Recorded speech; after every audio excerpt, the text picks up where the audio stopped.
Do you know the reason why you understand the concepts taught in the class but find it difficult to remember them during examinations? Well, when you listen to a song for the first time, you will instantly understand the mood of the song. But if you have to memorize the whole song, you will have to listen to it a number of times. That's the difference between understanding and memory. To understand what is taught in the class, you just pay attention and revise it once or twice. But if you want to remember the whole chapter, then you need to recite it repeatedly several times. What we learn initially remains in our short-term memory and then begins to fade away with other distractions.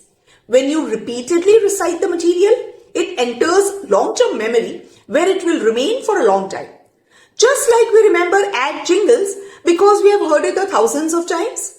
So, don't stop revising just because you have understood, but continue to do so till you have thoroughly memorized it.